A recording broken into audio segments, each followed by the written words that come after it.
నమస్తే అన్న అందరికీ నమస్కారం. కువైట్లోని ప్రజలకు ప్రభుత్వం నాణ్యమైన సేవలు అందించేందుకు, కువైట్లోని ప్రజలకు ఎటువంటి ఇబ్బందులు లేకుండా ఉండేందుకు సాయంత్రం షిఫ్టులలో కూడా సేవలు అందించేందుకు చాలామంది ఉద్యోగులను రిజిస్టర్ చేసుకోవాలని పిలుపునిచ్చింది. దీంతో మనం చూసుకుంటే వేల మంది ప్రభుత్వ ఉద్యోగులు ఎవరైతే ఉన్నారో వాళ్ళైతే రిజిస్టర్ చేసుకొని సాయంత్రం వేళల్లో అయితే పనిచేస్తూ ఉన్నారన్నమాట.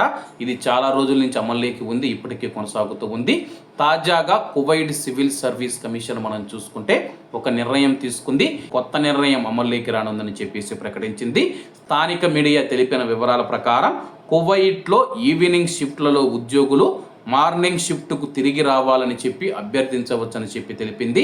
జనవరి 5వ తేదీన ప్రారంభమైన ప్రాథమిక విచారణ కాలం ముగిసిన తర్వాత ఈ నిర్ణయం అమల్లోకి రానుందని చెప్పేసి సివిల్ సర్వీస్ బ్యూరో సర్కులర్ యొక్క అధికారిక షిఫ్ట్ వ్యవస్థలో ఉద్యోగి పని వ్యవధి కనీసం 7 నెలల కంటే తక్కువ ఉండకూడదని చెప్పేసి, ఈ కాలం కంపల్సరీగా ఉండాలని చెప్పేసి ప్రతి ప్రభుత్వ సంస్థలోని సమర్థ అధికారుల ఆమోదంతో అది పూర్తయ్యే ముందు ఉదయం షిఫ్ట్ వ్యవస్థకు తిరిగి రావడానికి అనుమతి లేదని చెప్పేసి తెలపడం జరిగింది.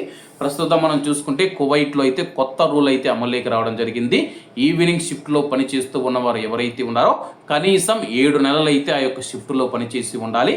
7 నెలల తర్వాత మనం చూసుకుంటే వాళ్ళు మళ్ళా ఉదయం షిఫ్ట్కు ఉదయం పూట పనిచేసేందుకైతే సంబంధిత అధికారుల దగ్గరికి వెళ్ళి వాళ్ళు ఏ డిపార్ట్మెంట్లో పనిచేస్తూ ఉంటే ఆరోగ్య మంత్రిత్వ శాఖ కానీ, ట్రాఫిక్ డిపార్ట్మెంట్ కానీ, మినిస్ట్రీ ఆఫ్ ఇంటీరియర్ కానీ, న్యాయ మంత్రిత్వ శాఖ కానీ, విద్యుత్ మరియు నీటి వ్యవహారాల మంత్రిత్వ శాఖ కానీ, ఇలా ఏ డిపార్ట్మెంట్లలో పనిచేస్తూ ఉన్నారో ఆయా అధికారుల దగ్గరికి వెళ్ళి నేను ఈవినింగ్ షిఫ్ట్ పని చేయను, ఉదయం పూట పని చేస్తానని చెప్పి అనుమతి పొందిన తర్వాత మీరు ఉదయం షిఫ్ట్కి అయితే రావచ్చని చెప్పేసి సివిల్ సర్వీస్ బ్యూరో కూడా తెలిపింది.